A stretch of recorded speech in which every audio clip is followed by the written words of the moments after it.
Hey, peace, Satch, Ohio.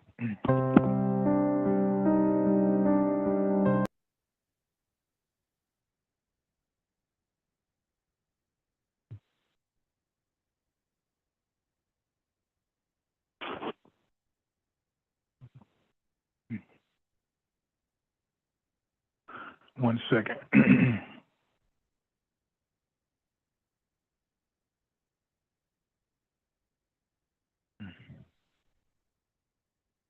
Is it going? Okay. Yeah, so apparently this part of history is not well known, not popular.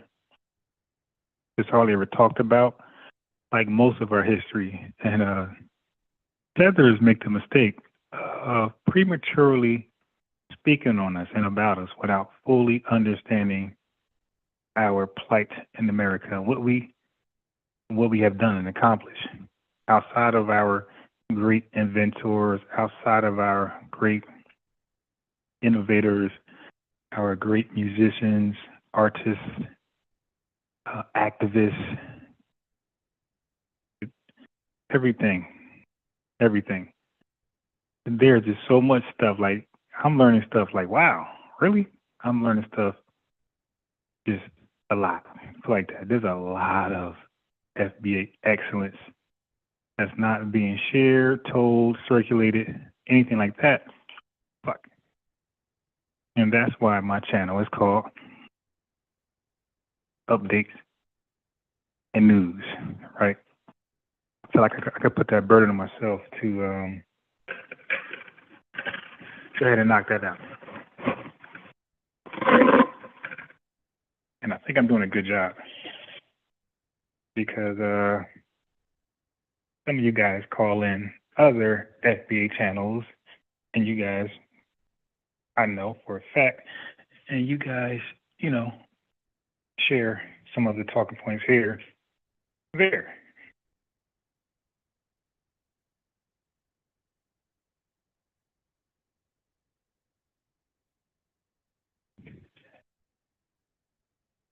So, it's circulating that way. And it's not that other people didn't know about it. Sometimes they might have known about it, and it's just not on the tip of their brain when they do their thing. You dig? Same thing here. Like, some people might talk about things that I already know, but it's not the tip of my brain. It's not the tip of my talking points. Right? And somebody else can be responsible for bringing it to the public. Okay? But the thing is, the most important thing is that we share it. Is that we hear it, we value it, and we value it by sharing it. Okay? You see, a tether ain't gonna tell our story.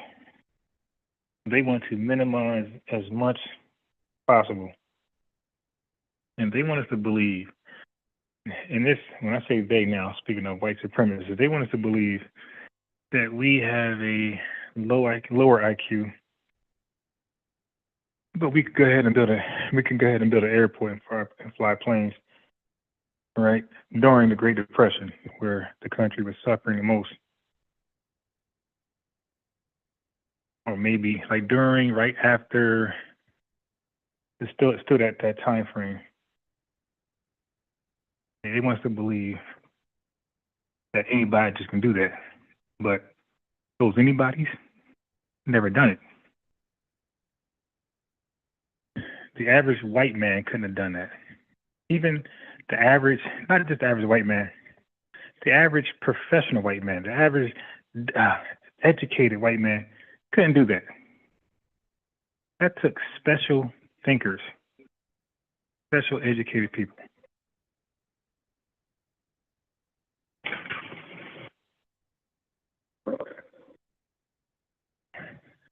Give me a little moment here, family. I just made a mess. I'm trying to clean it up before I get started.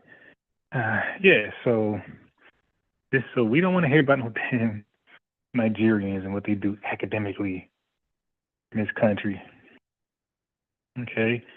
Because they ain't never do nothing we did. They got their own country. You dig? and without oppression. They're the teachers, they're the educators, they're the bankers, they're everything. So when they say no excuses, that is no excuses. That's literally no excuses when you are everything. That's why it makes sense to us why they can never be FBA power, even black power, because everybody there is black. They're like, shit, we're tired of black. They probably got black fatigue over there. Yeah, man, this is a real thing. I'm gonna get into it. We are going to get into it right now. All right, give me a second.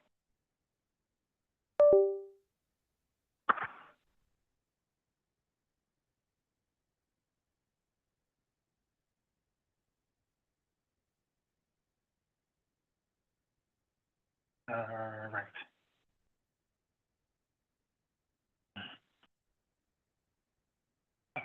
Yeah, we start. Peace to Satchel, Ohio. Satchel, Ohio. Peace to Maneuver 420. Tamara, let me know if the audio cuts out. It was cutting out earlier. Right. And Tamara said they haven't built up their country but want to claim ours. Yeah, they retarded. Maneuver says, all right, if they can claim to do it here, then they should have done it there. Right. They haven't done it nowhere. Like again, you got Italians saying, "Hey, man, we did this, we did that." Yeah, but where's your millionaire Italian cities? If they came over here in the millions, like they've been outnumbered us. So where are your millionaire enclaves? Like we had so many. Where are your airports? Like these guys have accomplished nothing compared to us, and they had little resistance compared to us. Pinky. All right. So this is gonna make JJ. This is gonna make Tethers cry. Oh my God. Because the Tether, they just bring up Black Wall Street, Rosewood, this, that, and they be like, "All right, that's it, good, no more." Yes. Good. No. As a matter of fact, I was trying to remember this brother's name. I'm trying to remember his name before I went live. Millionaire. Oh, I remember now. He was a real estate tycoon in California. How can I should charge my other phone up.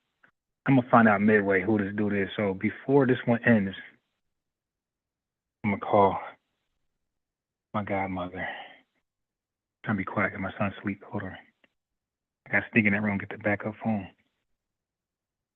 Okay, oh shit. Around. Just moving around.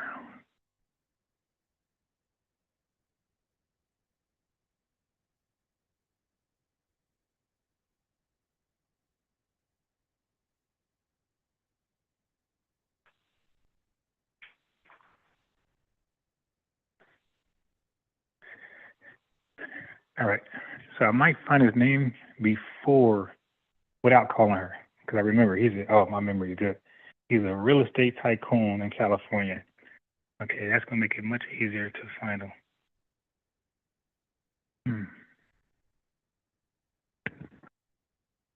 All right. Let me just look real fast, see if I need to call her.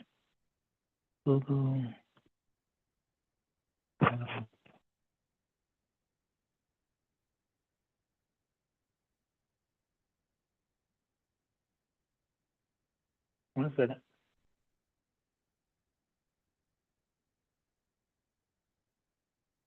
Here we go.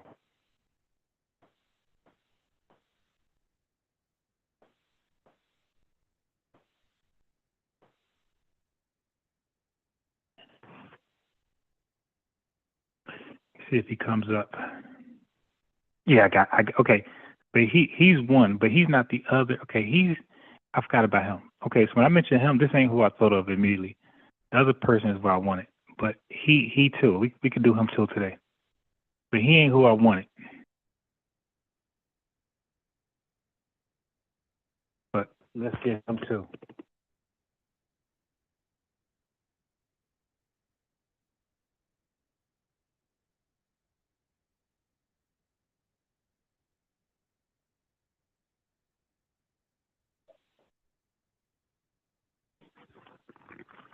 All right.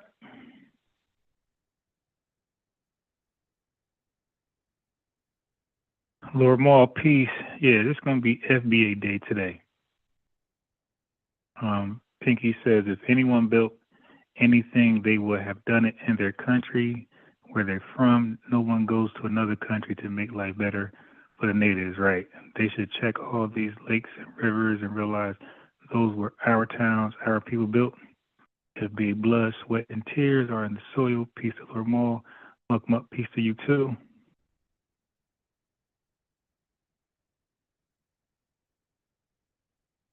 As a matter of fact, let me go ahead and my nice screen real quick.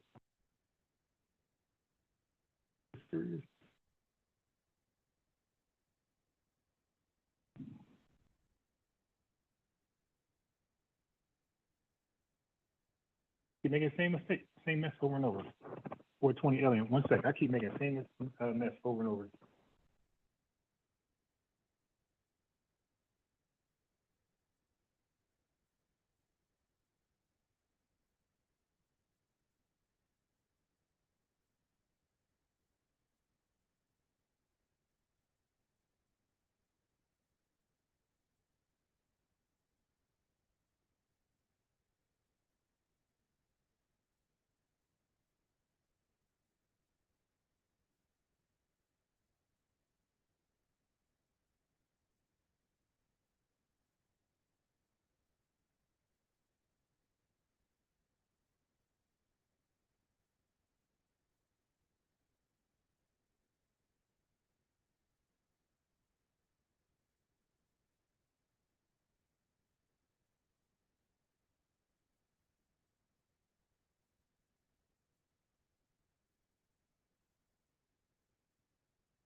All right, we back. I had to.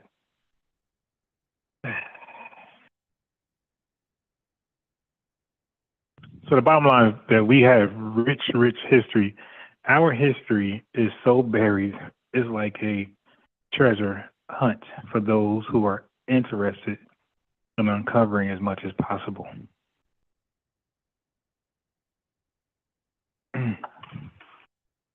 But that is how rich our history is.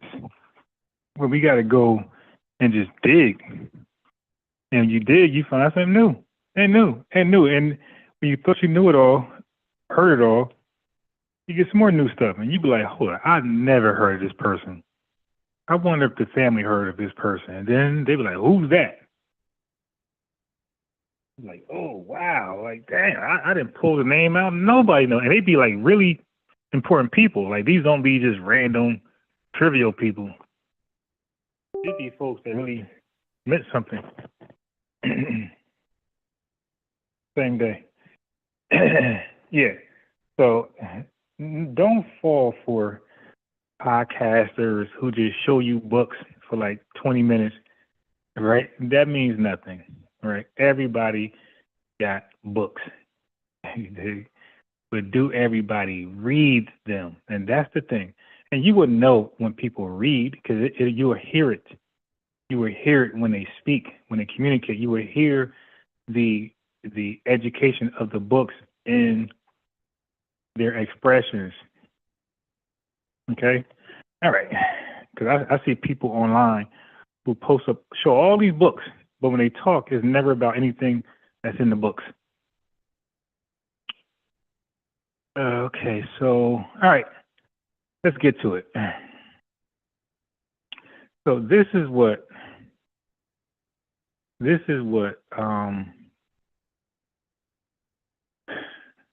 a lot of blacks can't say they done. Even a lot of whites can't say they done. Again, this is a feat. This is an accomplishment that we have done. And why do I believe we did it and nobody else have done it? Because there is something called slave breeding, right? Like you got, you can, or you call selective breeding, selective, I'll say selective breeding, it could be called eugenics. Okay, it's when you purposely just mate certain things for different reasons, right? But our breeding was to purge out the impurities. It was to just keep breeding the strongest, wisest, most fertile black person you can, right? Purging out the weakest. The weakest was sold for cheap, did whatever. But people wanted hard labor to be done. They wanted the people who were most resistant to diseases. So they actually, the term is called slave breeding, but it's really selective breeding or eugenics. That only happened with us. So unintended, but what the plantation owners did was they literally created, through that selective breeding process, that eugenics process, they literally created like the strongest, wisest people on earth. Because they only bred the strongest, the smartest, the wittiest with the strongest, smartest, and wittiest. Right? Little impurities left. They didn't keep any ADD, ADHD, bipolar. They were discarded. Go this way. Go that way. Do this. That's why I believe, and I believe some people already know, that's why we overachieve, overaccomplish a little bit of Old Lemons, the best tasting lemonade ever. And I don't think folks from the Caribbean know that much. I don't believe Africans know that much. I think they're just ignorance. The information they get from white folks, they just go with that. They don't really know a lot about what happened over here. And that's why when you talk to them, they don't know. They just say stupid shit, and we don't get anywhere in the conversation.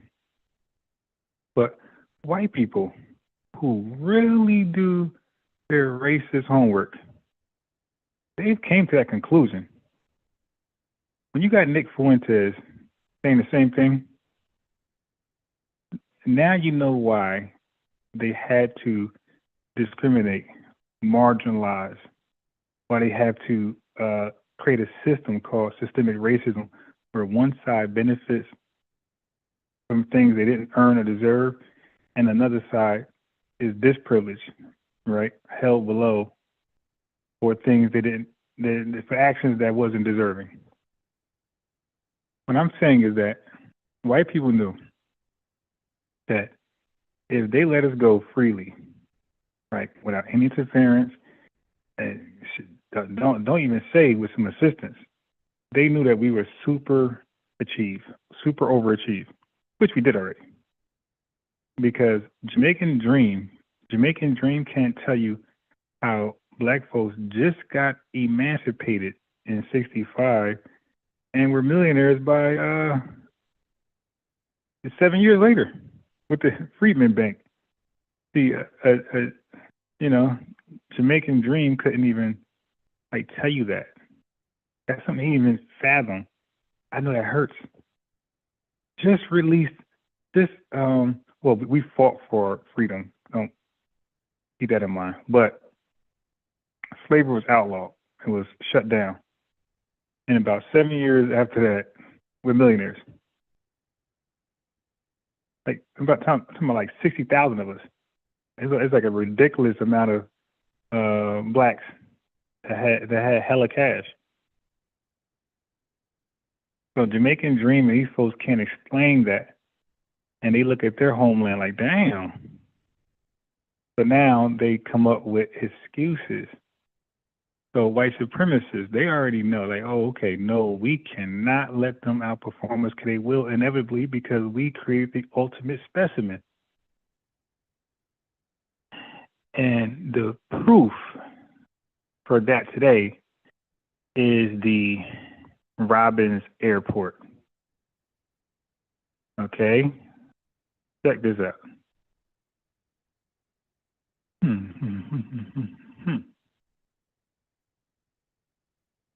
One second.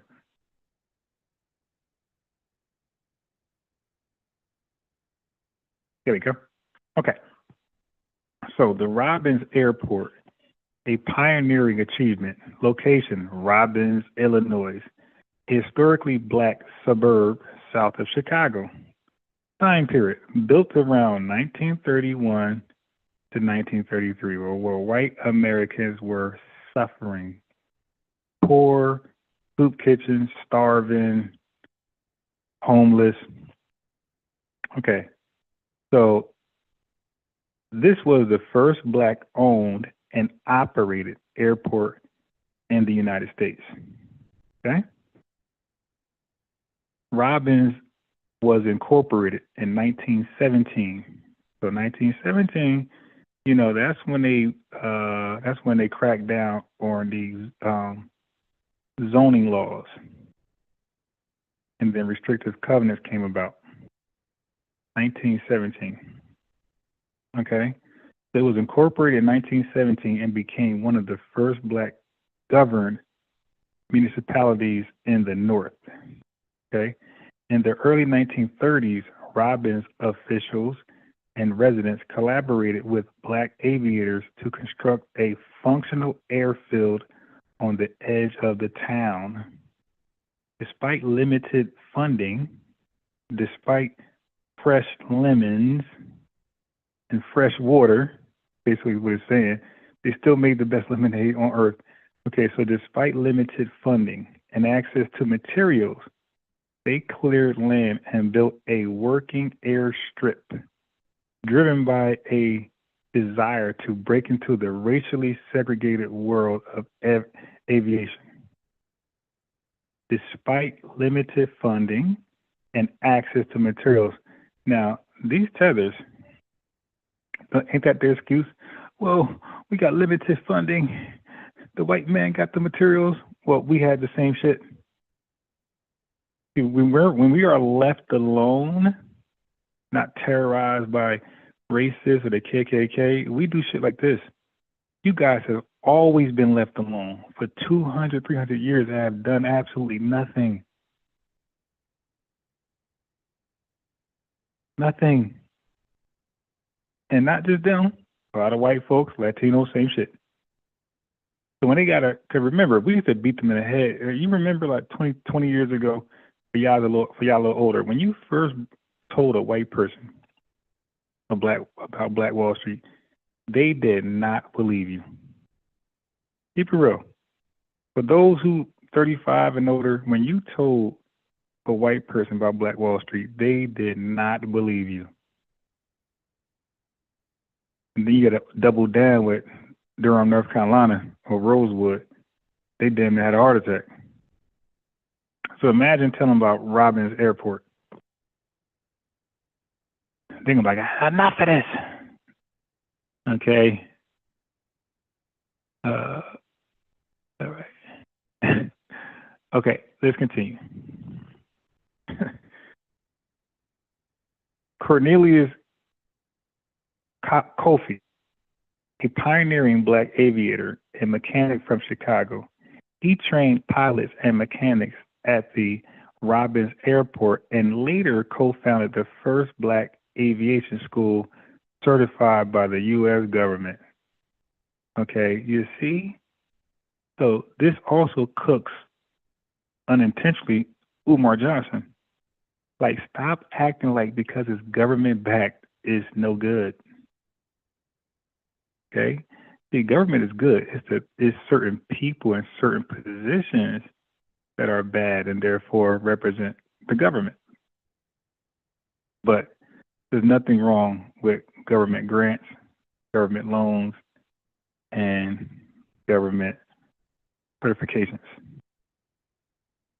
So John C. Robinson, known as the Brown Condor, he was a trained pilot who later flew in Ethiopia's Air Force during the Second Italian-Ethiopian War. So you filthy tethers. When Tariq Nasheed told y'all we went and helped the Ethiopians, you dogs, you filthy dogs, and you denied it. Well, now you got a name. John C. Robinson, known as the Brown Condor. He was a trained pilot who later flew in Ethiopia's Air Force during the Second Italo-Ethiopian War. He helped train students and promote black aviation at Robbins. So yes, we did go over there and fight. You cowards. All y'all talking trash. This ain't everybody, but this is for those that apply. But y'all that talk trash and say we don't fight and somehow you do, you're a clown. There's your proof. So what happened to the airport? Okay, it was short-lived because the Robbins Airport was destroyed by a strong windstorm in 1933 after only a few years of operation. Okay, despite its short life, the airport laid the foundation for future efforts. Like what? Many of its alumni and trainers became part of the legendary Tuskegee Airman program. So now we know when people brag about the Tuskegee Airmen, you can one-up them and say, have you heard of Robbins Airport? And they say, no. Well, okay, well, without that, they might not be a Tuskegee Airman. Okay.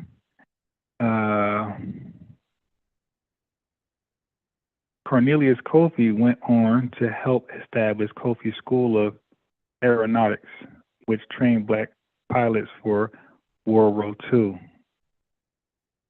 Tethers, we trained each other for World War II as pilots to fight in America, our country. And you think we're fighting to be American, to establish America, to make sure America is victorious? You think we're going to come back to this country and call ourselves something that's foreign, that ties us to a landmass that's foreign, that can possibly get it to? That's just foolish. And they didn't fall for that.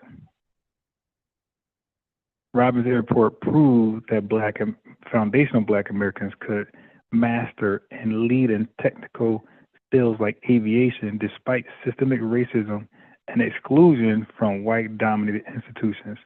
The town of Robbins is still celebrated today for its role in early black aviation history. The story helped inspire broader support for black participation in the Civilian Pilot Training Program, CPTP, during World War II.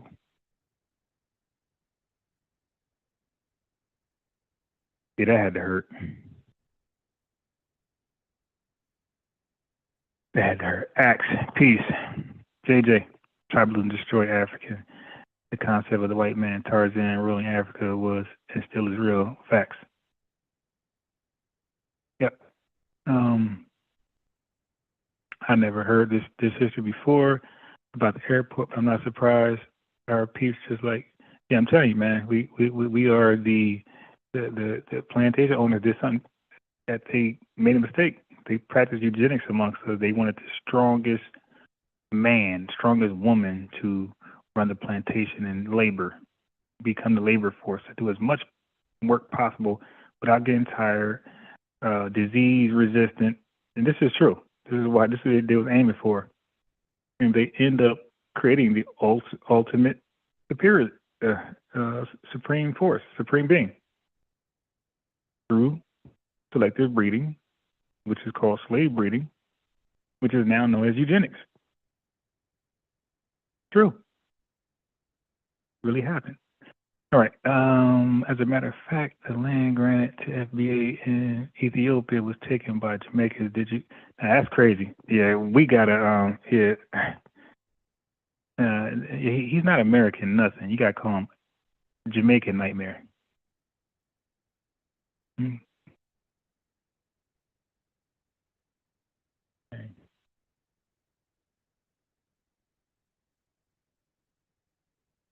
All right.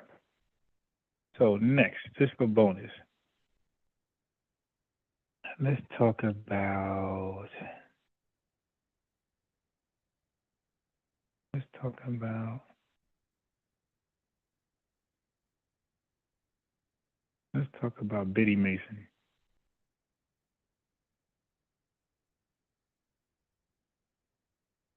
For bonus, hell, there was one more millionaire. Something with a T. Can't remember.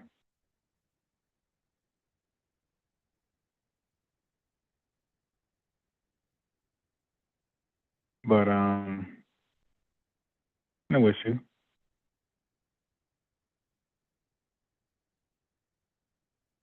Wait a minute, what's this? Okay, I'll come back to that one.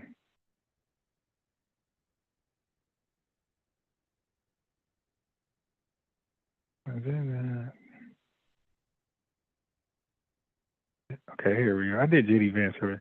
Okay, so Biddy Mason, 1818, born and transcended 1891. Was a formerly enslaved Black woman who became a wealthy real estate entrepreneur, philanthropist, and community leader in Los Angeles. This is a woman now, sister. Her life is one of the most remarkable rags to riches stories in the 19th century American history, right? Especially for a Black woman who began her life enslaved in the Deep South. This is what no tether can talk about in their history. Zero. None of them can. They're mad as hell. So they're not only mad that we're great today and the world cosplays us, they're mad that we could back up why we're so great and why the world should cosplay us. They're mad. There's some substance behind it. It ain't just smoking mirrors. Like, these folks actually accomplish some unthinkable things. So chat, just a yes or a no before I read this. Or any of you, when I say no, I ain't talking about just a name. Or before I read it today, right now, were any of you aware of Biddy Mason's history? Before I get started, just a yes or no. Yes or no? Before I start reading, yes or no? Were you aware of Biddy Mason's history before? Not, did you hear? I'm not asking, did you ever hear the name? I'm saying, were you aware of her history before I start reading? Just want to know. I want to know if I'm bringing something exclusive or something that's, just good to talk about. Carlos Magus, peace. No. Maneuver says no. Pinky says no. Muck says yes because Tariq. Okay. I could have sworn Nas. I could have sworn the Nas song, he brought his name up. I'm not sure. Lord Maul says no. 420 Alien Age says no. And back to Muck. That's why I gave Tariq more than flowers. There's something you might not like about him, well. But as far as his knowledge, I'm telling you, when I find these names, I be swearing I got one up on him. And then I hear a tether or white supremacists go too far, and then he'll bring it out. Like, how the hell you know about that? Like, that don't even shock me, Muck. Like, this dude knows a lot, and he can retain it like me. Like, he knows a lot, way more than me, he could like retain it on the fly. So I'm like, damn, I'm trying to have a one up. So 420 says no. Lord Maul said, I don't know. She didn't have a pic of herself. She was highly arrogant. And I don't know what you're talking about. And I scooter. Oh, you talking about somebody else? Yeah. So that's my thing, family. I always said I'm like a really good researcher, and I try to remind. Sometimes it might be a name that we already heard of, but maybe the history wasn't really valued, and I bring it back to the podcast and go over it. But there are some characters that's very important. They're not like anybody, like trivial, random FBAs. I try to say things and bring up people that most of you probably never heard of. Like when I brought up, what's my boy? Robert F. Williams, right? When I bring him up, like that face, yeah, y'all all seen his face before, and y'all all might have heard of his book, but his story isn't that familiar. Dude, A. Philip Randall, I know y'all never heard of him. Until about Umar hating on him one day because he got Garvey up out of there. Peace, Lavanya Frank. She said no too. All right, so let's go. So now this, and to be honest, I ain't know about her until about 2 months ago myself. You know, but I got people like y'all that know that I want to know this stuff. I want to bring it to the public. So people be like inboxing me, Pinky sends email, other people email. I look into it. I'm like, wow, that's interesting. People send me videos all the time. Okay, so Biddy Mason was a formerly so now she was a black woman who began her life enslaved in the Deep South. Now listen, I want y'all to understand. I was trying to talk to that weirdo nuts. That girl Tiffany, she went nuts by now. If you see her now, she can't recognize her. She didn't cut her hair. She went straight, which I don't know. She went crazy. And the Ivory Coast guy, Chris, I was trying to tell them you have the South, because they keep trying to. When I say South, they keep trying to say Florida. It's like, yes, I mean it's technically the South now in 2025, but there's a separation of the South, just like it is the North. In North, you can say Virginia and say North, right? But people from New Jersey, New York, be like, oh hell no, ain't no damn North. And, like that's just how it is. So notice that the words here, it says this, especially for a black woman who began her life enslaved in the Deep South. It didn't just say South. And I was trying to explain that to that crazy woman Tiffany and that Ivory Coast tether Chris. Like, dude, there's the South, and then you have the Deep South, or they call the Violent South.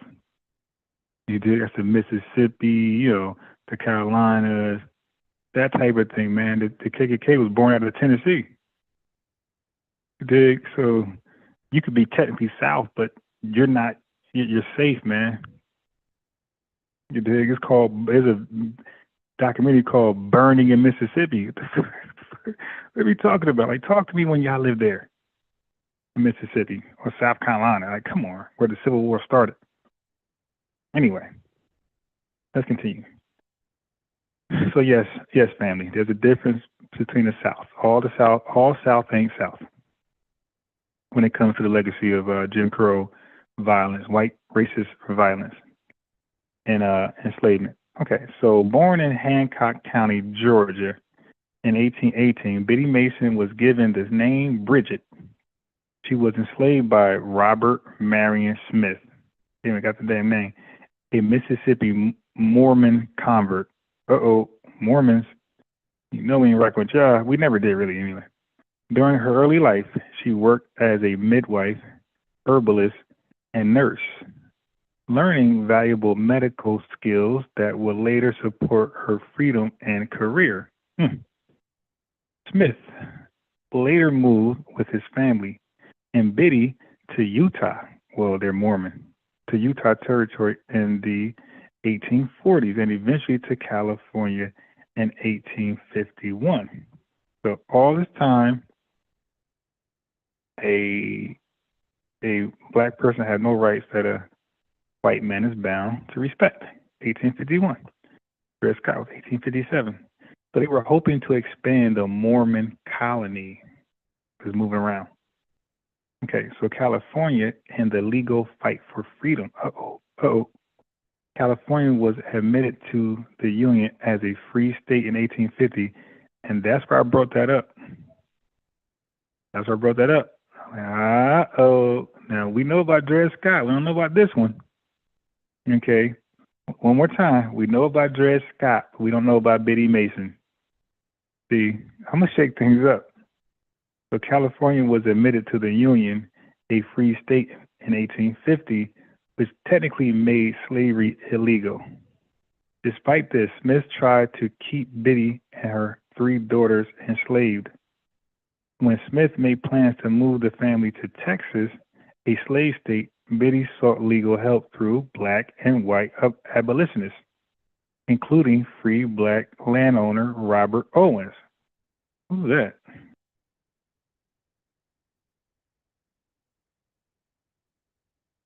Maybe he's interesting next. In 1856, Biddy Mason petitioned the Los Angeles courts for her freedom. Los Angeles County Judge Benjamin Hayes ruled in her favor, granting freedom to Biddy Mason and her children. This case is one of the few known examples of an enslaved person successfully using the court system to gain freedom in California. All right. Now, I didn't know that. Like, so why they use Dred Scott case all the time? A white man, the white man just respected these rights of a black person, FBA person. So hold on. The Dred Scott case says a white man is not bound to respect. Okay, is it a Southern white man? Is it a Confederate white man? Is that what it really should say? A Confederate white man, a Southern white man, a Republican white man doesn't, you know what I mean? Conservative don't respect. Yeah, because she got respected. Okay. So this was one of the few known examples of an enslaved person successfully using the court system to gain freedom in California. All right. And they did it through the courts. So now I was told, I got to shape it a little bit, because Marcus Garvey represented himself in court like a fool, and they ate him up and deported him. So, but I was told, man, he ain't had no chance of a fair trial. Well, neither did she. She's worse, because there's no 14th Amendment at this point. So she had less. She's actually enslaved. The dude, Marcus Garvey, wasn't enslaved. She's actually enslaved. So her chances of winning was way less than Marcus Garvey. Oh, they sabotaged him. What they do to her? What they do? Stop it. You want to be black, you want to come to a black country where FBAs built it, then you got to know the politics. Stop crying. Anyway, chat. Y'all following? This is her. Okay. FBAs, we run America, and we ain't let nobody take over our country. It's facts. Andre Townsend. All right, so let's keep cooking. So her economic rise from enslaved to landowner. After gaining her freedom, Biddy worked as a midwife and nurse, saving her earnings. By 1866, that's after 1865, the Emancipation Proclamation, the Civil War is done. Blacks got their freedom. They didn't get some got the 40 acres a mule, at least by word or something. And that was as far as that went. But she purchased her first piece of land. Where is she getting this money from? She's a midwife and a nurse. She got to be getting paid pennies. But she saved her pennies enough to purchase her first piece of land in downtown Los Angeles for $250. Now, I know that's a lot too big, so I don't know how it was. Okay, so she's getting paid the big bucks. Over time, she acquired more real estate, becoming what? What?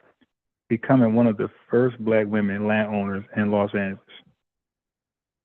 Her investments made her one of the wealthiest women in the city, regardless of race, family. Because a lot of times we hear this is always the richest black woman, the richest black man, the richest black girl, Sarah Rector. Okay, this says she is the richest woman in the city, regardless of race. That I know tethers are mad as hell, straight from enslavement to freedom, and the richest surpass white people. Yeah, they look dumb. They look dumb. That's why Jamaican Nightmare had to act like systemic racism doesn't count. But they want to act like we were great, and all of a sudden we just, deteriorated, just reduced to nothing automatically, just to like dust. Like, so they gotta deny these racial systemic barriers is keeping us from mirroring and doing better than Biddy Mason and Robbins Airport. So what about her philanthropy and legacy? So Biddy Mason was deeply involved in civic and social issues. She co-founded the first African Methodist Episcopal AME Church of Los Angeles in 1872. Okay, she's the co-founder, the oldest black church in the city. Okay, so who was that? It was Richard Allen. So it was Richard Allen and Biddy Mason. Wow. She used her wealth to feed the poor, visit prisoners, and provide shelter for the homeless and newly freed people arriving in California. She was known for walking the streets of LA, helping those in need, often called Auntie Biddy by those she aided. Okay, so Biddy Mason died in 1891 and was buried in an unmarked grave in Evergreen Cemetery in Los Angeles. In 1988, her grave site was finally marked and honored. Today, she is remembered with Biddy Mason Memorial Park in downtown LA, her name in California Hall of Fame, and numerous Black history curriculums.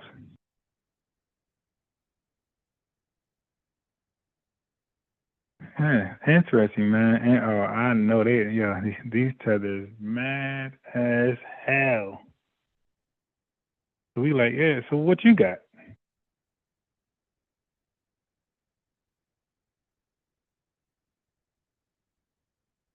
Hold on.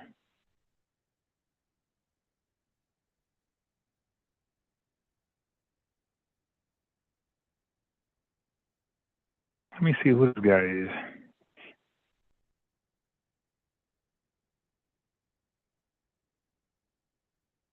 Oh.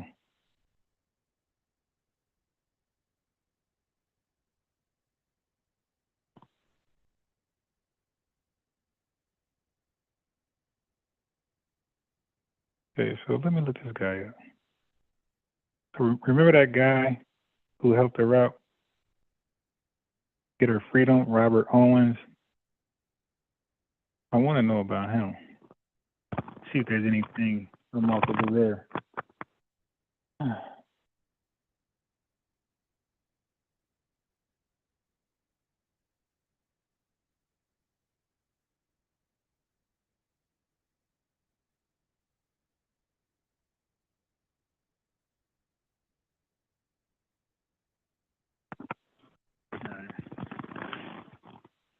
See what the chat talking about until that pulls up. Boot camp. Yeah, 2050 back then is about 10K in today's money. Yeah, ridiculous. White people helped her. Yeah, but they be acting like so what? Okay, so my thing is, so why reinvent the wheel? Why do people be like, hey, I'm gonna start a school for black boys and I want no white money. I just want hard working from black people. It's like, yo, what are we talking about? If I'm gonna build a school for black boys and I want it done quickly, I want to finesse the white dollar. Guilt trip, whatever I gotta do, be honest, guilt trip, whatever.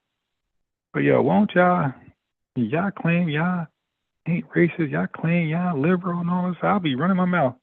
All that gift of gab but Dr. Umar has, he used to use that to guilt trip some white folks to donate to that school. And I guarantee you that school will be up and running correctly.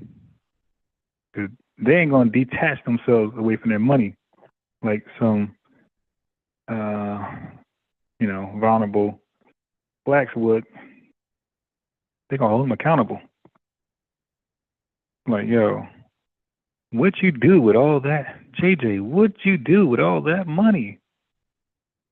All right, so let's look at Robert Curry Owens. I wasn't gonna look him up, but he appeared in. Hold on.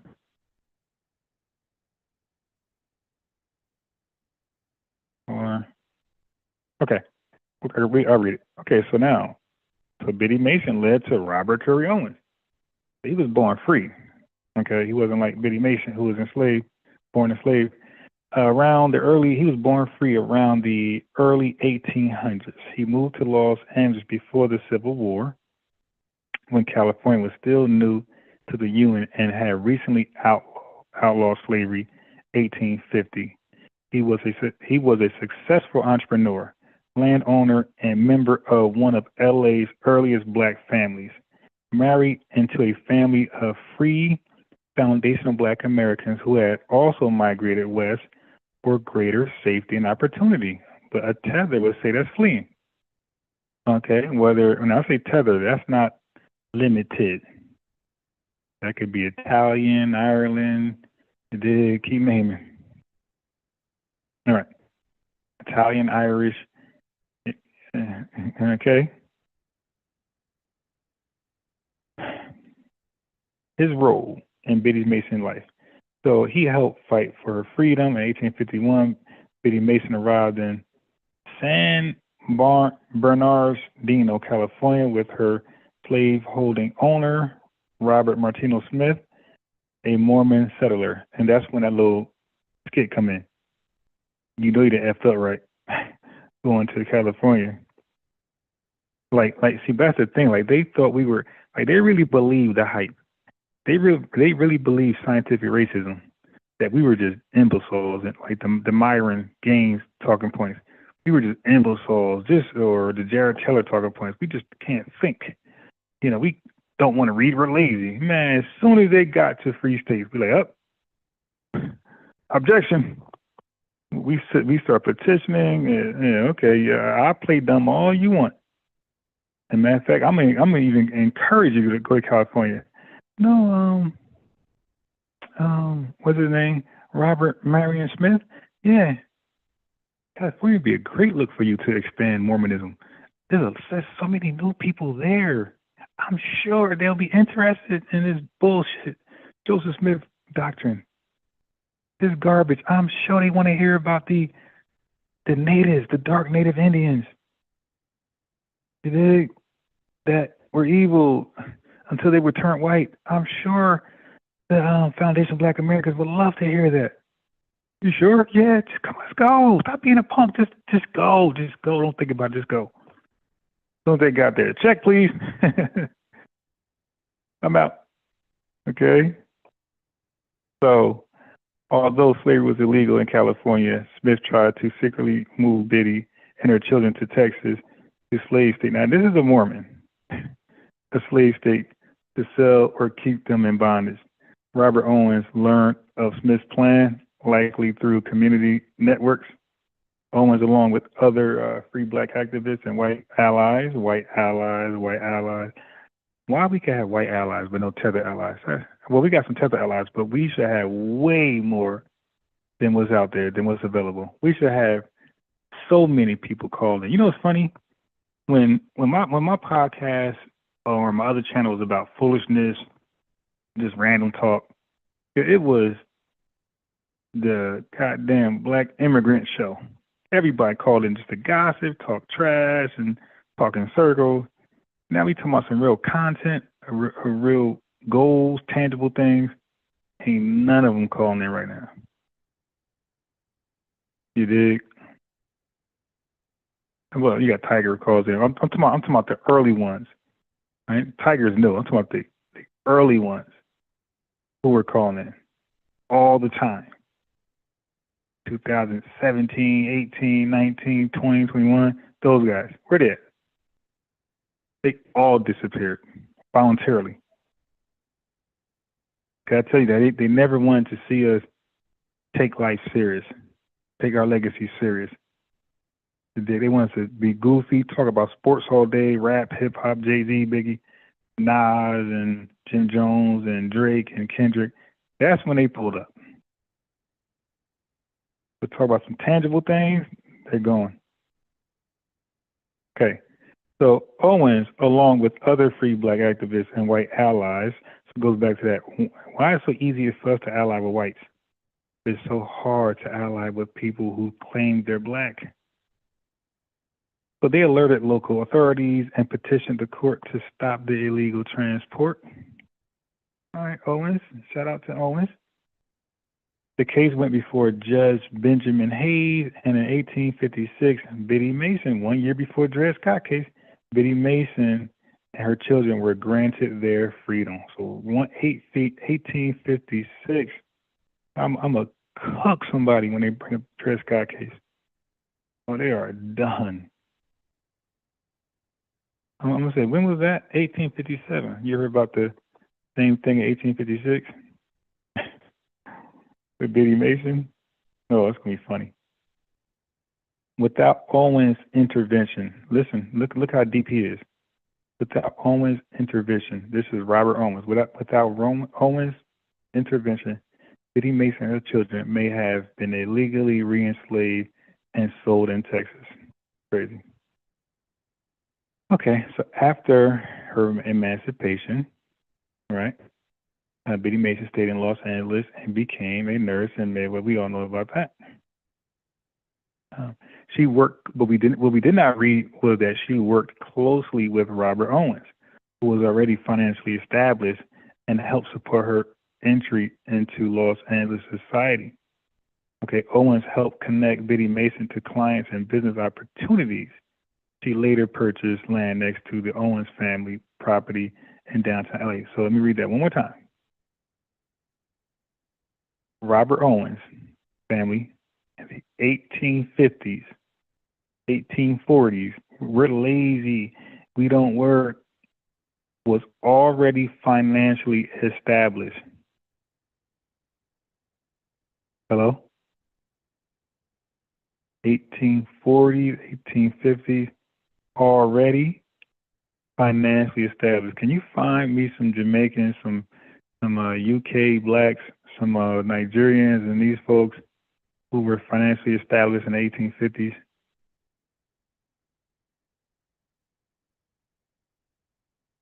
Oh, wait, some Haitians.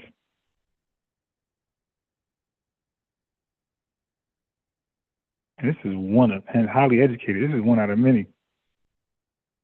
Okay. So she later purchased land next to the Owens family property in downtown LA. Their families remained closely connected. Biddy Mason's grandson later married into the Owens family. That's dope. Okay, let me see. That's dope. So Robert Owens' legacy. Owens is considered one of the founding fathers in the black community in Los Angeles. Damn, this dude is deep. I'm glad I followed up on him. He owned several businesses, including a freight hauling company, and amassed significant wealth for a black man of that time. Amassed significant wealth. He was a landowner in what is now central Los Angeles, giving him influence in the city's early development. Owens transcended in 1865. Okay, so about 26 years before Biddy. But his legacy lived on through his descendants and through his partnership with Biddy Mason. Yes, that was a good treat, because I wasn't even thinking of looking up him. Peace, Ricardo Flat. Yeah, so look at this. Like, so we are super wealthy when white folks aren't terrorizing us or sabotaging us or undermining us, when they leave us alone, okay, we thrive and do great. No welfare, none of that. And we never had government assistance. White folks stayed with it their entire existence in this country. They stayed on government assistance to be successful. J.D. Vance, perfect example. Government assistance to be successful. We were the only people to never get government assistance and become successful without government assistance, like literally from the mud. From the mud. That's why when the trolls call in, all they can do is troll. They don't want to have a serious conversation. I had Kwamisha on earlier. He just trolled. Like, he just, at some point, he's a reservist trolling, but now he just full troll. He just full rainbow hair, Takashi 6ix9ine, and we call him Kwame 6ix9ine. I don't know. Pause. But I'll think of a name for him. Koala Bear. Nisha. Kwa Nisha. When Kwa Nisha called in, it did just complete troll.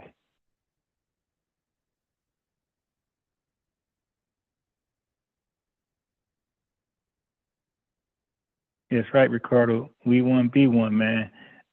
Pinky Wells says 1835, our ancestors were advised to remove that word African from all of our organizations. Our ancestors should have taken it as a warning. They did.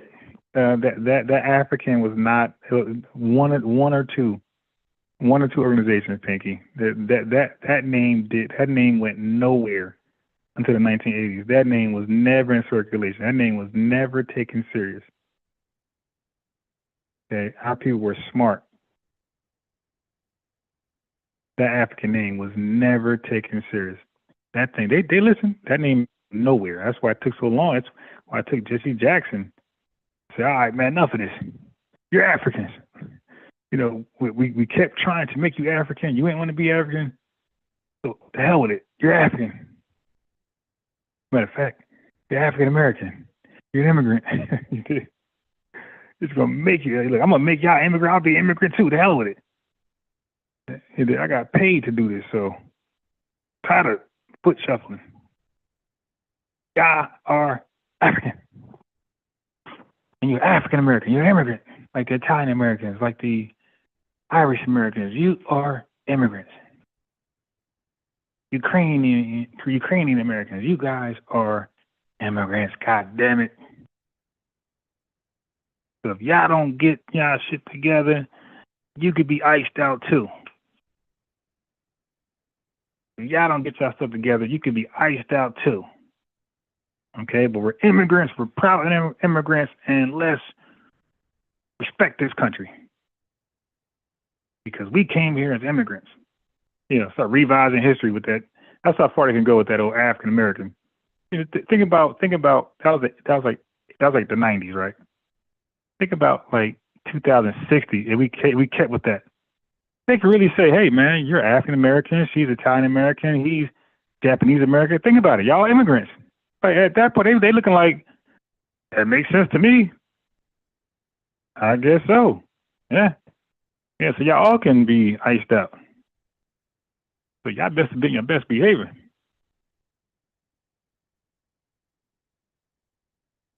You know?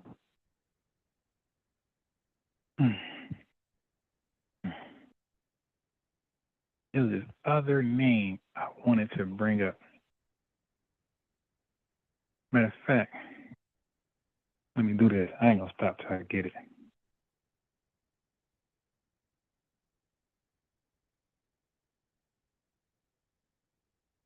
Go. Okay. Let me do this. Let me do this. Don't mess with FBA. We are not sons of Scipio or Africanus is a spell. Yeah, exactly. Golden Brown says white Americans give FBA nothing. They can't stop FBA. It's a prophecy That's called Kwame. Yeah, yeah, revenue. Yeah, let's call him his name, revenue. Revenue. Yeah, yeah, that's better. 'Cause that's his troll name. He's more known by his troll name. Yeah.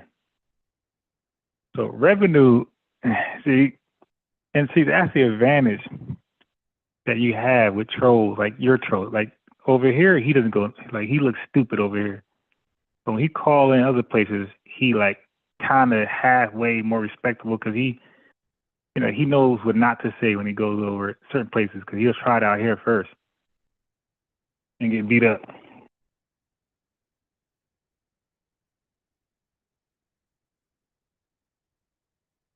Those rat super Ukrainians lie around here. Word. Yeah, this guy's crazy. I shouldn't have read that. This guy. All right. Wait. Hold on.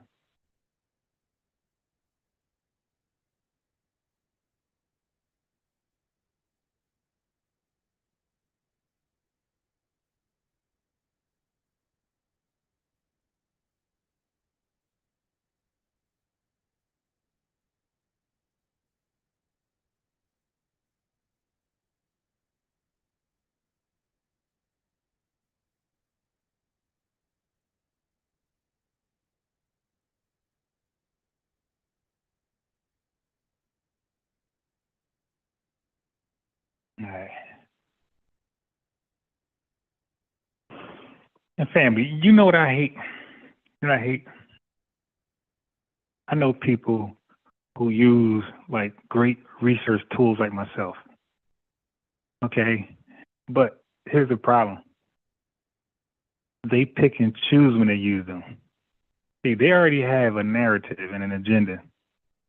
So they'll go with certain tools and research findings as long as it lines up with their agenda, their narrative, their story, their belief. But the minute that thing doesn't line up, it goes against it and says bull. All of a sudden, see, it's like, well, then we got to throw away everything because how can you use this tool, this research tool, and it corroborates and verifies you over here, but over here it debunks you, and you're saying what? Like, how do we discern at that point when it's right and when it's wrong? Oh, you just discern for me, right? Yeah, so and you'll get that.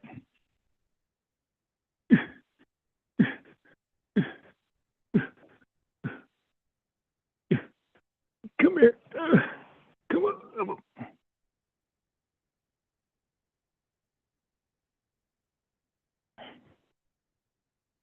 Yeah, so you'll get people like that. And like I'm thinking like when I like linked up with people like, hey man, I'm doing this, I'm doing that. They're like, me too. And then they'll be like, well, I don't really use it like that. It's like, oh shit. Like, oh shit. Okay. Like I even heard revenue try to say something was pseudo, and something wasn't pseudo. And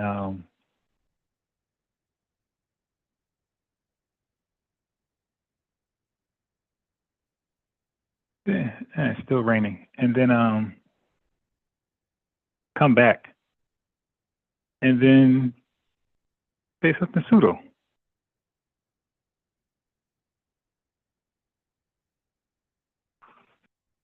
Weird. Weird. Just not consistent. Just not consistent. So what I try to do is I try to be consistent. So that's why I was like, think about it. When I debate and I say something and I stand on it, if they come back, because I remember I said something with Jamaican Dream a while ago, like probably the first time or second time I spoke to him.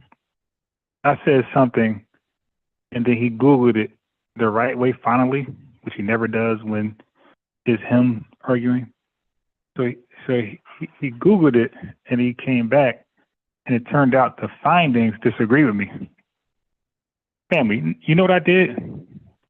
I conceded right away. I didn't say, oh, nah, see, that is bull. See, the white man is trying to get me to lose.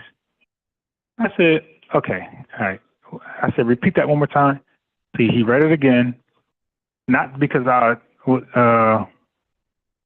he read it again, and I just wanted to understand it, so I won't say it. I won't be wrong twice. 1 second.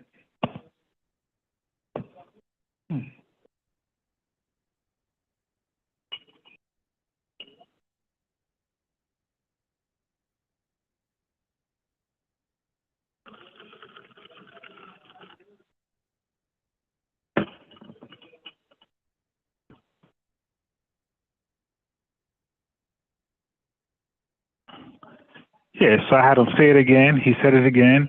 I understood it. I understood like what it was saying and where I was wrong at. I said, okay, all right, okay. So let's move forward. You know, I wasn't 100% accurate right there, and then yeah, I'm just, oh my God, you know, my son is setting me up. Oh my God, this motherfucker.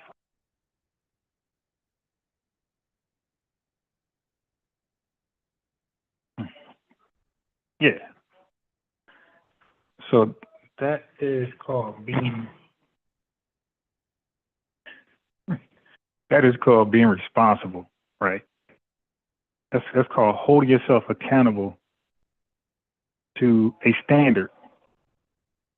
Like I'm not going to sit there and act and debate against research, a consensus. Like I'm not going to do that, and that's just like not having good character.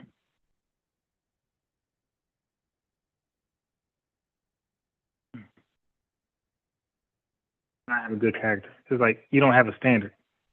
It's like, well, then how do we determine when you're wrong? Like, if so, what do you gauge, or what do you allow to gauge you when you're wrong? And then it just becomes you said so because you said so. Like you're right because you said so. It comes back down to that. That's why I don't mind. If I'm wrong, research says it, cool. Because that's just a point. I might be wrong with a point. You know, I don't mind losing a point. Matter of fact, I'm a debater, and when you debate, you gotta be realistic. When you're a debater, any true debater knows they'll never win every point. The goal when you debate, the goal is not to win every point. The goal in debating is to do what? Win the debate. So yeah, if I gotta lose this point right here and save myself from looking crazy, lose credibility and respect from the audience, you're right. Right there, I slipped up, or yeah, it didn't happen like that. Sure, you dig, but I'm not going to, you know, look crazy over the small point that really don't affect the debate at all, just because my ego won't allow me to concede, and then mess around and lose the whole debate. No. Okay, you got me on that. Yeah, whatever. All right, let's move. Okay, now what? Yeah, okay, right there I slipped up. I was wrong. Now what? I'm still gonna win the debate. You know? I'm still gonna win the entire debate. Okay, so where we at in the chat? The chat is Kwame's back. Yeah, he can't even articulate how you beat me. I might entertain you on this one. How you beat me. I guarantee you, he don't even know the discussion. He thinks because he mentioned one name that I wasn't aware of, that he won a debate. Bro, you could mention Biddy Mason and you might have won according to your standards. Nah, you don't win debates by saying, "Do you know this?" No. Okay, I won. No, you gotta say, "Do you know this?" No. Okay. Well, he did this, he did that, and somehow that wins the debate. That's how that goes. You can't just say I won because you said you won. And bro, like you have proven to be a troll revenue. Because if you call back in and then I say, okay, go, prove to us how you want. You're going to like squirm and squimish. Okay, so here you go. He said, I did not know. He's talking to me now. I got a whole video on this. Bro, I know about the 1790s, so you weren't the first to say that, fool. Brother Reggie said that first. That's what see that revenue. Let me embarrass you, bro. I spoke to Brother Reggie before you even came to the podcast. Okay? So Brother Reggie didn't speak to me on FBA News and Updates, fool. Brother Reggie spoke to me on FBA Defenses Unit. Okay? Way before I knew who you were. You never seen the discussions. We had like 3 or 4 discussions with Brother Reggie. You were not around to see any of them live. So stop lying. So Brother Reggie was the first to bring up the 1790 African American thing. Now, here's the thing that revenue is stupid about. I never said that 1 or 2 people never called themselves an African. I'm speaking about the populace, the census. The census, like 3% of the population basically called themselves African. Like 97% of our people said they were everything but that. Okay? Colored, Negro were the 2 most popular terms. Marcus Garvey, UNIA. Nothing in there is for, the A is not for Africa. Okay? It's association, but the N is for Negro.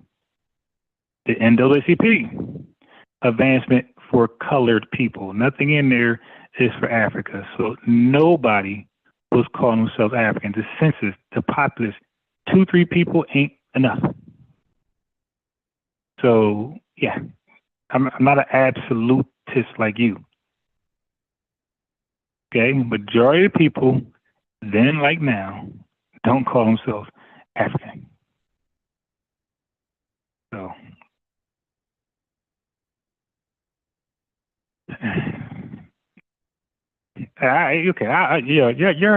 you, Diamond, please, Lord, please, let me ignore him. We know that he's slow, right? We know that. All right. Oh, who's this? Hi, family. I got a new name for you.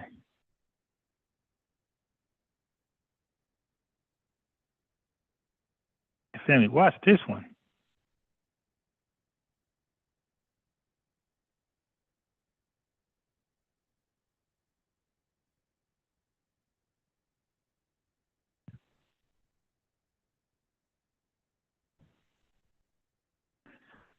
All right, family, watch the... Okay, here we are.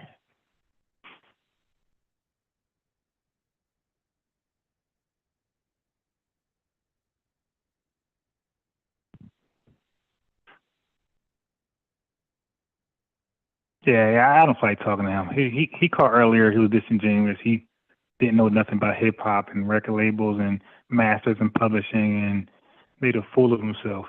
Couldn't compare. Couldn't explain why we need to boycott Asians and Arabs, and he just saying random stuff. But we know he'd be smoking and stuff, smoking and popping and all that stuff that we doing out there in New York. The pills and the K2 and all that shit. I don't know what you're into. The K2 stuff be having these dudes lose their goddamn mind. Yeah, you know what I mean? And the K2 is definitely a tether drug. Okay, family. What you know about, hold on. Family, borrowed time, peace. Maybe he would have been satisfied. They would have called themselves AABB, National Association of African Booty Scratch. Yeah, come on, man. Like, think about it. Why would we call ourselves that when we call you it, and when we called you it, it was like a clown. And when we called you that wasn't a good thing. You did? And when we called you that was not a good thing. We were clowning you. So the only time we use that word is to call you it. All right, anyway.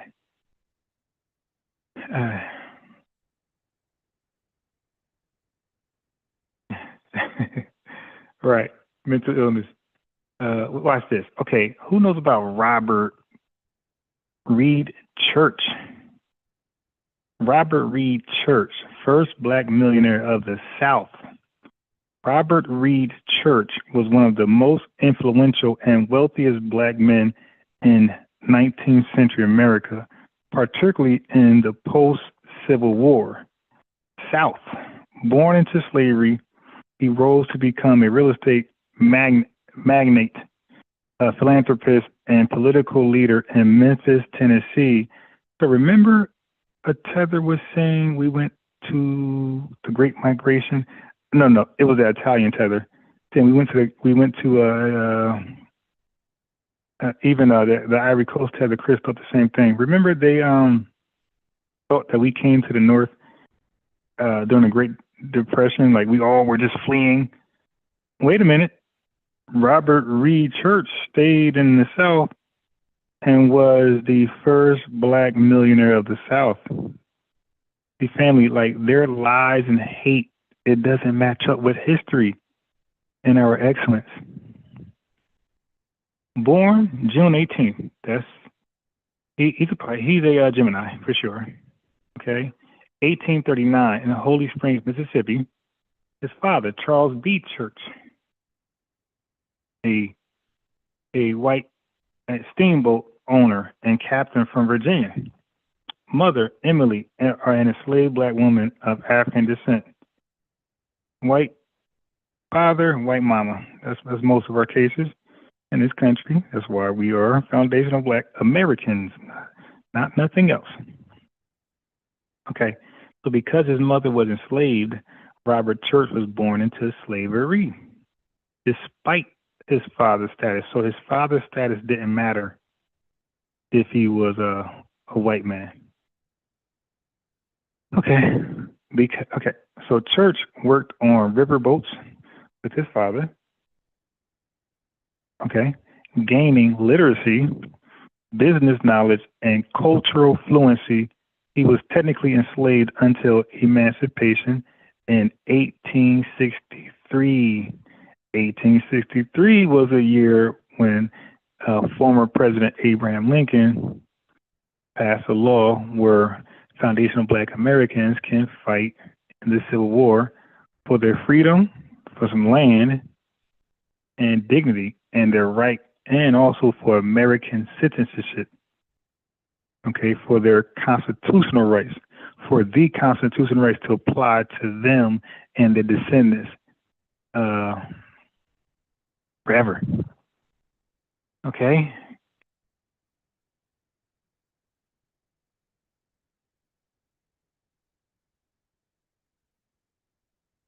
And keep in mind, old boy is mad.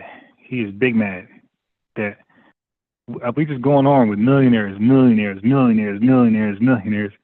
and all in America, all before 1900. All before 1900. There's no Garvey, there's no Shirley Chisholm or Stokely Carmichael. Nope. Millionaires, and they're millionaires different ways. They're not millionaires the same way like Tether's today. Tether today, podcasting. Now we had creativity.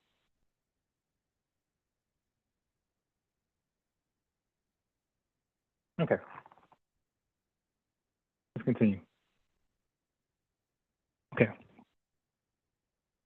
So after the Civil War, Church settled in Memphis, Tennessee, a strategic location due to its rivers trade economy. Key ventures: he opened a saloon and real estate office, then invested profits into Memphis real estate during a yellow fever epidemic in the 1870s. Okay, when many white residents fled and sold properties cheaply. Look how dumb these white Americans were. sold it cheaply. So he became one of the largest landowners in Memphis, including commercial buildings, a hotel, a bank, and housing. Family. Family, you can only do this when you were part of an unplanned, unintentional slave breeding process, selective breeding process, eugenics. Okay, they were these Southerners, plantation owners. They were selfish. We're going to create the superior black race that end up being the superior human race on the planet, and we're going to keep them subjected and confined to making our plantations superior. And this will never end. And we're going to be the strongest confederacy in the world, and we're going to defeat the Union, secede, and do deals with the UK and the United States of Confederacy. And the Union will be forced to assimilate within us. It works like that.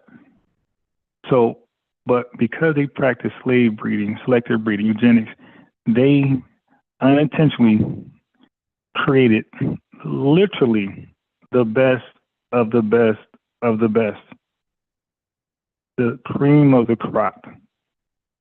They breeded the strongest, wisest, with the strongest, wisest, with the most beautiful, with the most this and that. Okay? And they got a super race. That is a legitimate, that reason alone can be the reason why we want to delineate and be called something different. Just on that. Forget about ethnogenesis and those things. We just can say, hey, man, the way we were bred and the way we came out, the way our all our weaknesses were purged out by this breeding process. Just all that, we want to make a distinction from us and everybody else. Just all that. We became the best of the best. The ultimate super being. And that's why we have people like Biddy Mason. Okay, we got things like the Robbins Airport. I just read to you about Robert Owens, okay? And now we're reading about the brother Robert Reed Church. The dude sat there and invested in the South right after the Civil War. Okay. So one more time, he became one of the largest landowners. This is funny because wasn't that just Robert Owens and Biddy Mason in California? Well, he's the largest one in Memphis. So when they keep mentioning these tethers, it's like, yo, what did they do tangibly? They can't give you nothing. I asked that question. This is tangible. This is actual tangible here. Owning something. And look at the mark I left. I'm the richest in the city. Anyway. Became one of the largest landowners in Memphis, including commercial buildings, a hotel, a bank, and housing. Owned Church Park and Auditorium, a 2,000-seat black cultural venue used for concerts, speeches, and meetings. Booker T. Washington and others spoke there. Oh, my God. Marcus Garvey didn't. First black millionaire in the South. Here we go. He didn't migrate. He wasn't part of the Great Migration. Everybody didn't migrate. It's your right. It's your country. You got constitutional rights. Why not? What do you think a freedom rider was? What do you think a freedom rider was? Matter of fact, Chad Smith, I might feel like arguing in a second, so I might give, or I made a number. But I know it's going to be useless and fruitless, but I might feel like beating them up. Okay, so by the 1890s, he was widely considered the first black millionaire in the South, with his real estate and business holdings valued at over $1 million, equivalent to $30 million today. One more time. By the 1890s, he was widely considered the first black millionaire, 1890s family, first black billionaire in the South, with his real estate and business holdings valued at over $1 million, equivalent to $30 million today. So yes, the KKK seen that and just went, these lazy degenerates can't find no work, not creative, can't do nothing with their own hands, right? And they want to tell us that we didn't build this country. Only tethers would say that. Okay. Okay. He never used a bank loan to buy property. You see, we didn't get assistance. He made cash-only purchases, a strategy that kept him financially independent. All right, so philanthropy and civil rights. Donated to black schools, hospitals, and parks. Founded Solvent Savings Bank and Trust in 1906, the first black-owned bank in Memphis, which helped Foundation Black Americans buy homes and start businesses. Advocated for the upliftment of Foundation Black Americans through economic empowerment, not political agitation, similar to Booker T. Washington's philosophy. Okay, see? So Booker T ain't crazy.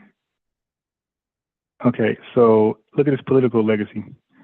Church remained politically active despite violent white backlash in Memphis, refused to leave the city during riots and lynchings, and was shot by a white man in 1878, but he survived. I'm a survivor. His son, Robert Church Jr., carried on his legacy, helping to organize the Lincoln League and playing a major role in Republican politics and civil rights efforts in the early 20th century. Don't forget, the Republican Party was a party that wrote in the Emancipation Proclamation. He died in 1912, or he lived a long life. Man. Okay. So he's remembered as the economic backbone of Black Memphis, a key figure in building a stable, self-sufficient Black middle class in the South, proof of how economic power could be used to carve space for Black autonomy and dignity during segregation. Okay.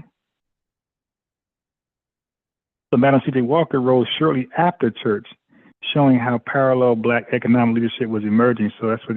So you see, Mary Ellen Pleasant or Jeremiah Hamilton. Church did it in the Deep South under harsher legal segregation.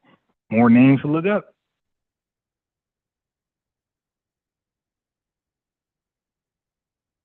More names to look up. His businesses survived the Memphis race riots, making him a symbol of Black resilience. Damn, he said, I ain't going nowhere. He said, I ain't going nowhere. Dude, listen. Can y'all start to see the hate, why the hate is there?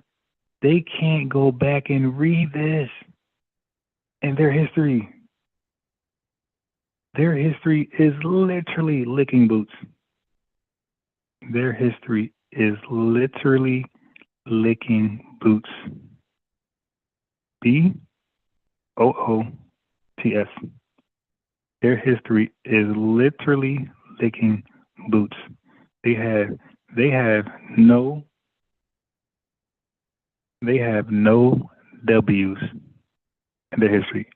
All L's. Like I said, we're reading about a lot of white Americans can't even compare to this. 1 million in 1890. The average white American, probably 80% of them couldn't tell you that, or they had a relative that earned $1 million in 1890. And they had loans. They had free this, assistance here, assistance there, assistance there. They had the white skin, the privilege, no hiccups, buying stuff without an issue. Race and discrimination was never their thing. That was never an obstacle for them.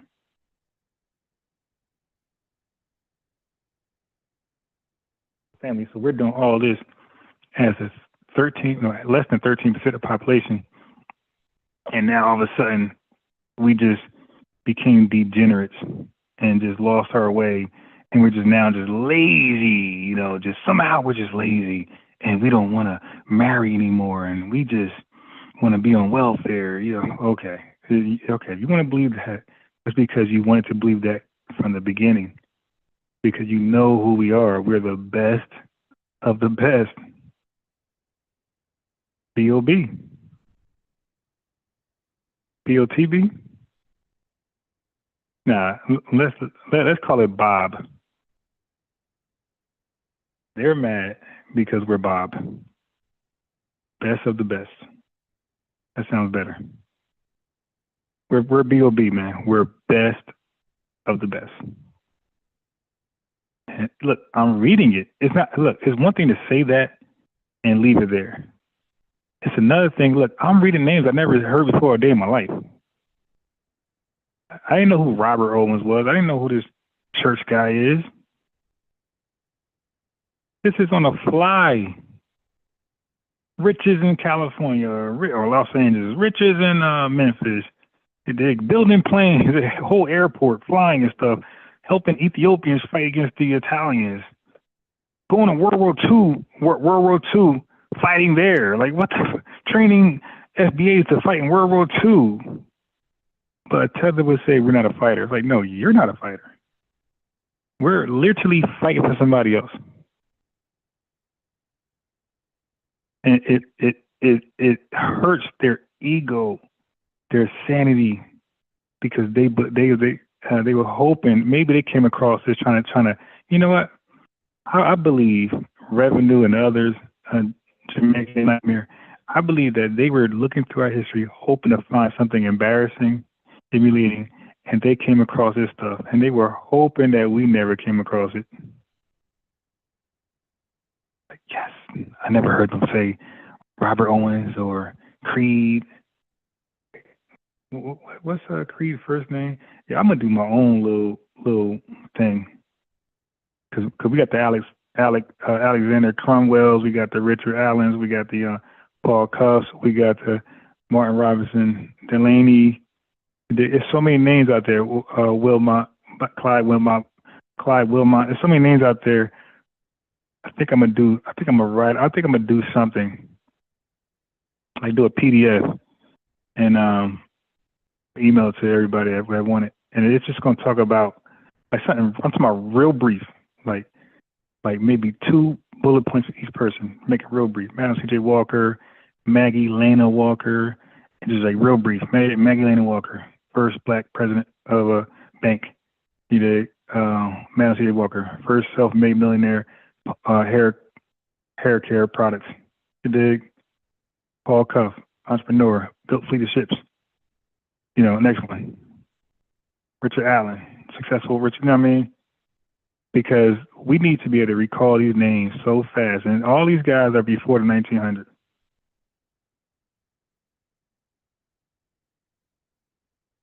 All right, so hold on. Before I do that, before I let you go, can I get a like, baby?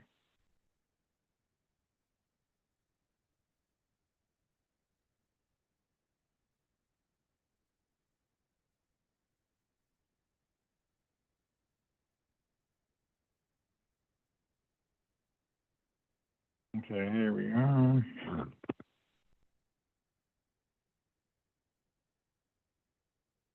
Cool.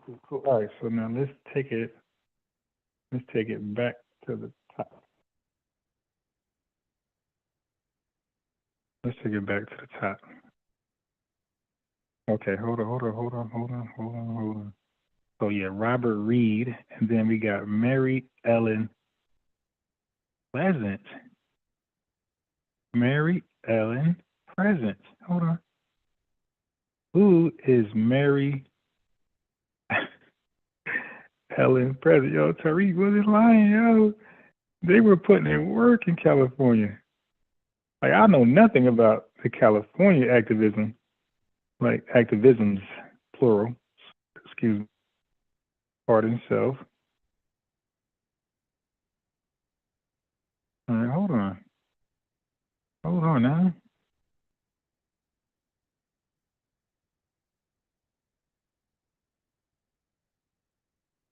Hold on, hold on, hold on.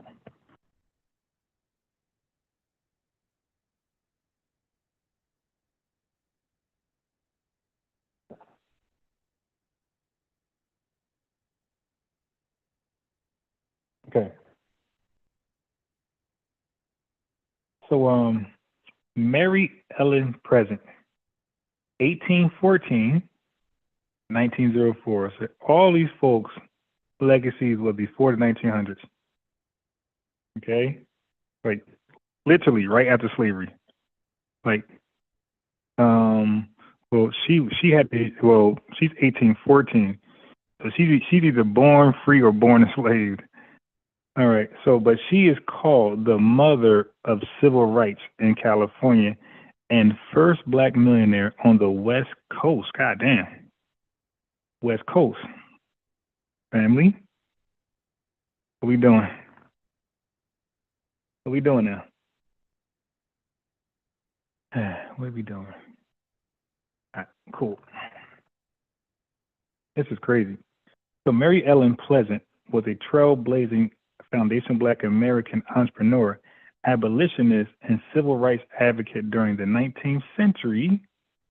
So if you're not familiar with the 19th century is, that's anything from the 1800s all the way up to 1899. Okay, and maybe even 1900. Okay, the 20th century I think will start at 1901. So whatever century it is, you got to go. So if it's the 20th century, we're talking about the 19th. So you go back a number, 19. If it's the 80th century, then you go to 79th. As you go back. So when it says the 19th century, we're not talking about 1900s. We're talking about right before the 1900s started. But 1800 to about 1899, and some folks say 1900. All right, but let's say 1899. Let's keep it there. Okay. She was known for her business acumen, strategic use of wealth, and fierce fight against slavery, earning her a legacy as one of America's earliest Black millionaires and civil rights pioneers. So now, this is why I had to kick certain people off and embarrass Revenue and other folks by acting like the civil rights started with the 60s. It's like, so Frederick Douglass, 1866, that's not civil rights? Like, what like 1868, like, yo, what are we doing? So wasn't 1866 like the right to vote? It's like, so those civil rights didn't count. Yeah, so that is creepy. But again, for them to be right, they gotta act like our history does not exist. Okay, so anyway, she was born in some say it's not really clear where she was born, but Georgia, Virginia, in between 1814 and 1817. Her early life is partly shrouded in mystery, but she may have been born enslaved or of a mixed racial descent. As a young girl, she worked as an indentured servant in Rhode Island, where she learned reading, writing, and business skills. Later moved to Boston, where she became involved with abolitionist circles and Underground Railroad efforts. Okay, so they said most likely she was born enslaved. There's no history of her being born free, because you have to have free parents. And if she was born in 1818, damn, I mean, her parents was born free in like 1760, something like that, 1780. Like, how likely is that? Okay, so Miss Pleasant aided hundreds of enslaved people escaping to freedom via the Underground Railroad. So now I didn't know that. So sister is part of the Underground Railroad that Harriet Tubman gets most of the credit for. So they use disguises and code language, like code language. What's that called? Ratushi? So listen, family, like slang, like what's popping. I'm just joshing. I could pass my Stockton. Like, yeah, yeah, yeah. Use coded language to transport people safely, sometimes traveling in the South as a slaveholder to rescue people. So they were acting like they were slaveholders. allegedly worked with John Brown and funded anti-slavery revolts. Her network was highly influential but covert. How did she get to California? In 1849 or 1852, she moved to San Francisco during the California Gold Rush. Okay, she passed as white or racially ambiguous to gain access to capital and social networks while secretly fighting for foundational Black American rights. Oh, sounds like a civil rights activist in 1850. That's what I'm trying to say, y'all. Y'all tethers got to stop. Even Italian ones. Oh, we help fight for civil rights. Yeah, 100 years later. Welcome to the party. Meat Mills. Hold on, let me put some battery to my laptop for this thing die. This thing die.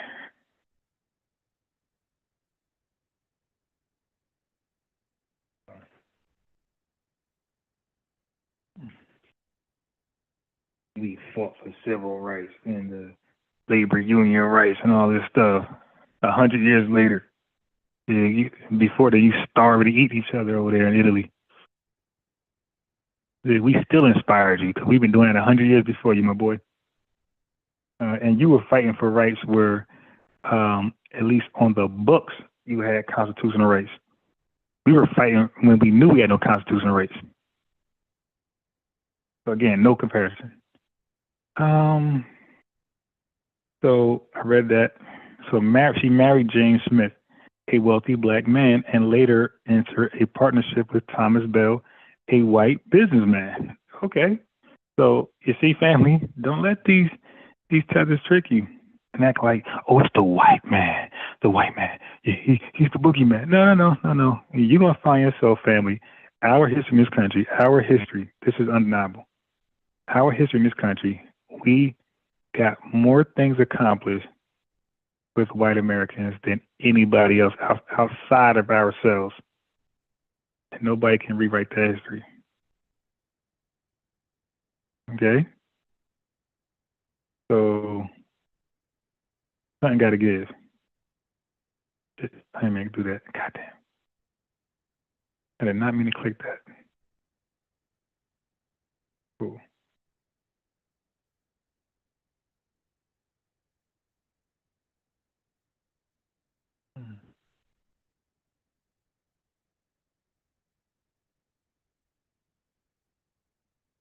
You know what, Kwame, I'm going to do with you? I'm going to do with you. I'm going to ban you from the channel for good. So that name Kwame will never be seen here again. Yeah. So Kwame, you got what you want to do. You're officially blocked. That name you just had will never be seen here again. That troll name, to come back as revenue, dude. Take your mask off and come back as revenue. Okay, take your mask off, future. All right. So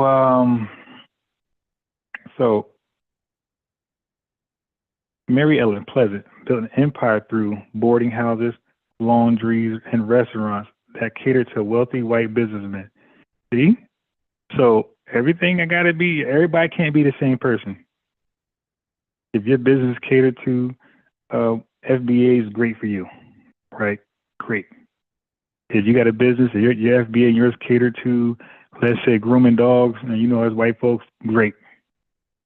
The goal is to be successful. It's not to everybody sell CDs and incense and then be struggling and compete with each other, cutthroat. No. You meet a demand. This is business 101. You meet a demand and you offer services and products behind professionalism, on time stuff, and Okay. So anyway, so her boarding houses, laundries, and restaurants were catered to wealthy white people. She wasn't playing around. Real estate investments across California and Nevada, goddamn, investing in mining, stocks, and transportation ventures She is believed to have amassed a fortune worth 30 million in today's dollars. That's about $1 million. Her businesses also employ and shelter FBAs, giving them economic opportunity in a hostile environment. Okay. Mary Ellen Pleasant challenged racial discrimination in court, including Pleasant, First, North Beach, and Mission Railroad, 1866. So it's about her. Like she's in like the Dred Scott, she's in there. Okay. She sued a San Francisco streetcar company for ejecting her due to race and won. Helped desegregate streetcars in San Francisco decades before similar laws were passed elsewhere. She was called the Rosa Parks of her day for these efforts. Okay.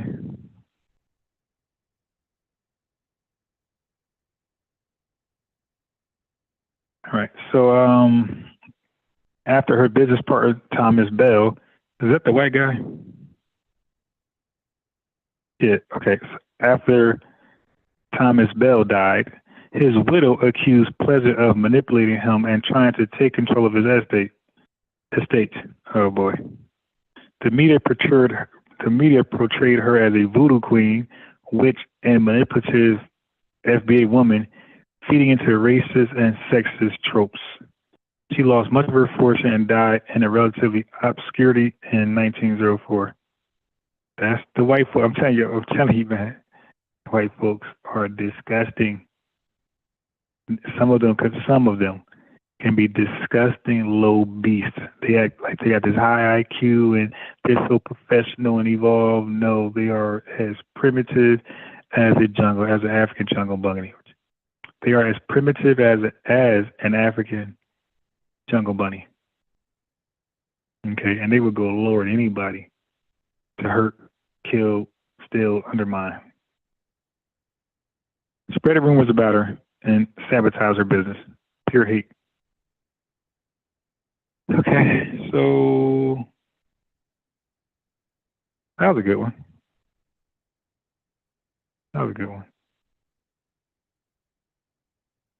Yeah, I gotta get rid of him. Young Biddy, peace. It's not how much. See, it's not about me. So like he disrespected. It's not about y'all in the chat either. When he says things like that, he disrespecting the lineage. That's people who never gonna come over here. Like so we got to defend them too. But you know what? And like don't forget, he's purposely doing it. All right, dude. Let me give you what you want. Like, cause he thinks that I need him over here. Dude, I already cooked you earlier, and I'm gonna use that for another time. And there you go. All right. So hold on. Let's go back up.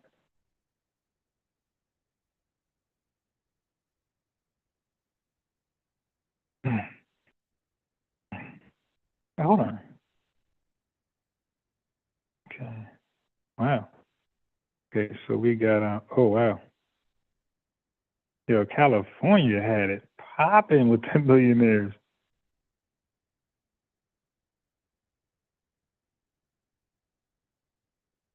Damn. But California was pushing that. Yeah, no wonder why everybody go up there and become rich. Let me do this podcast from California, see where it goes.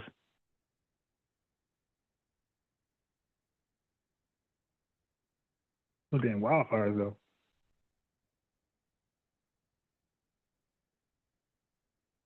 Hmm.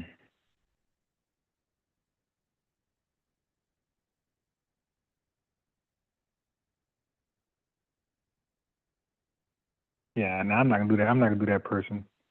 Okay, hold on. That person suspect. That person is sketchy. All right, next. Yeah, they almost got me. They almost got me.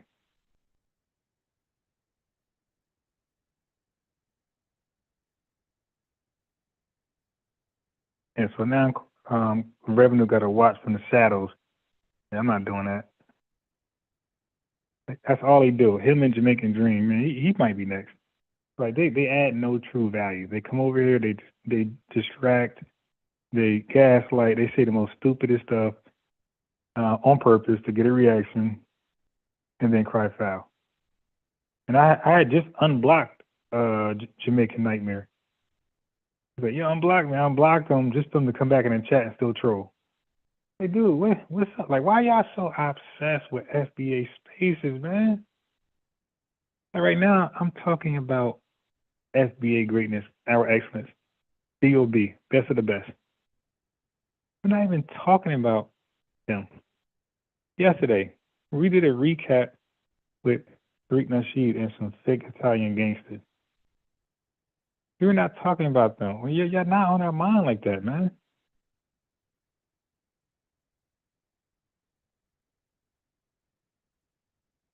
Uh-oh. Wow. What y'all know about Jeremy G. Hamilton, the first FBA G?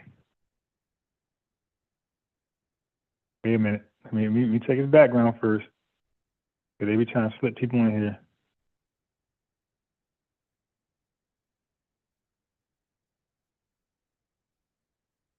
Okay.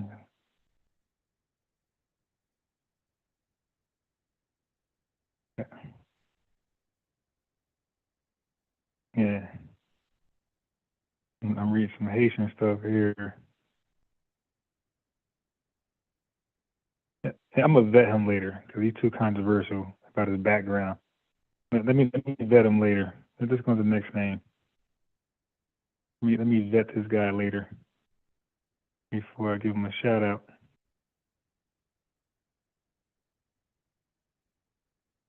Most likely he's FBA because of the year he was here. But I just gotta tweak some things. You dig?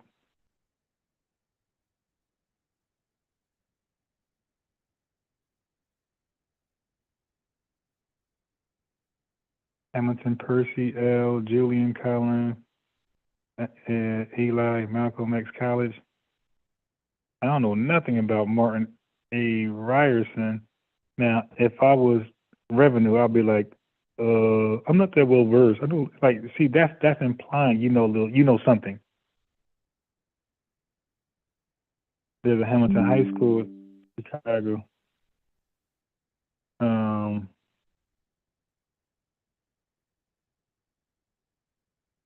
yep, Pinky. That was Bantu.